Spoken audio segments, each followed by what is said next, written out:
Ito ang bagong-bago. Yung pinagsama ang sweet at ang salty. Ano kaya ang magiging lasa nun, no?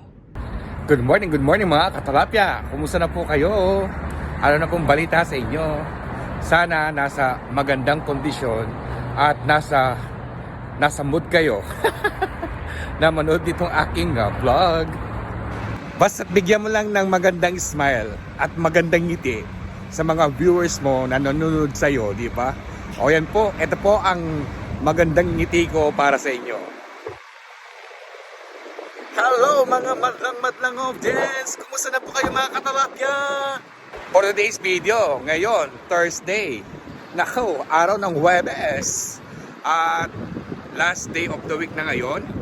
So bukas is Biyernes. Nako, excited na ako sa aking day off para bukas.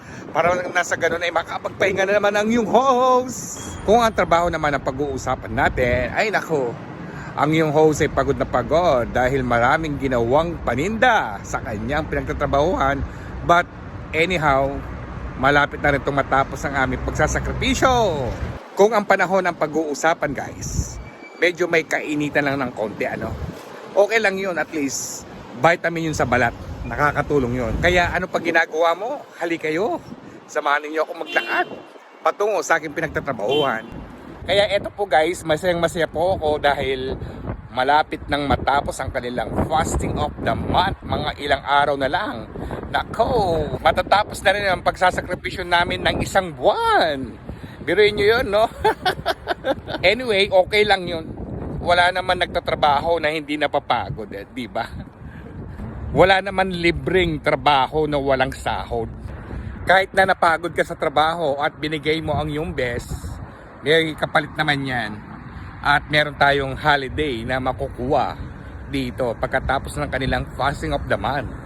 Yung 3 days na holiday. Sana totoo yun kung 3 days Kung 2 days lang, okay lang din naman, at least makapagpahinga rin. Kasi dito, kapag napasok ka ng holiday, ay binabayaran naman nila ng double pay yun. Kaso, 4 hours lang ang trabaho nun. Kapag naging 8 oras, nako, triple pay yun. Wow! Wow! Sa amo kong kuripot. Dito, nagpapahiwatig na ang summer season. At nararamdaman ko na yon dahil nagpapawis na tayo, no? Hindi lang yun. Hindi na ako nagsusuot ng mga jacket. Itatago ko na naman yun sa baol o sa paradol. Hindi mo akalain na ang bilis talaga ng panahon. Kailan lang nung nag-Thursday? O bukas, Friday na. Kailan lang ako nagbakasyon sa Pilipinas? Noong December 27 lang. At bumalik ako dito sa Doha, Qatar ng March 1, 2024, di ba? At tapos ngayon, April 4 na di ba? Ang bilis-bilis ng panahon. Hindi mo naman kailangan na maiinip ka, di ba? Dahil may mga ginagawa tayo na pinagkakabisihan sa buhay natin. Katulad ko, itong pag-vlog ko, ang laki talaga ng epekto nito at nakakatulong talaga sa akin kung paano mapabilis ang araw mo na nararamdaman dito sa abroad. Dito na at tayo ay magbubukas muna ng tindahan. Pero bago muna ang lahat, bibigyan muna kita ng konting update dito sa aking pinagtatrabahuhan.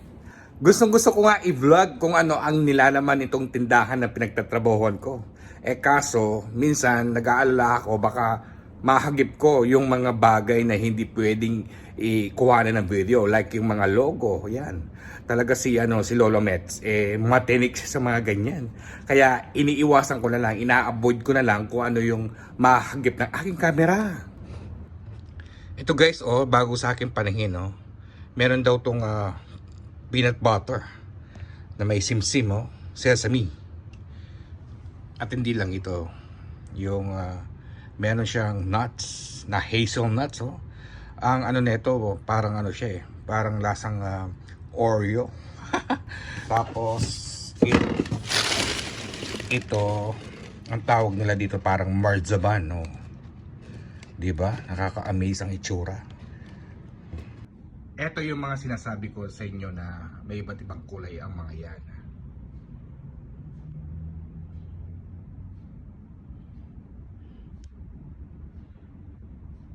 di ba? Guys, tayo ay magtatrabaho na. Hanggang dito muna ang aking update ko for today. Maraming salamat po sa inyo at sana nagustuhan ninyo itong aking ginawang vlog. Thank you for watching. Like and share. Ingat po kayo parati at enjoy lang. See you on my next vlog. Bye!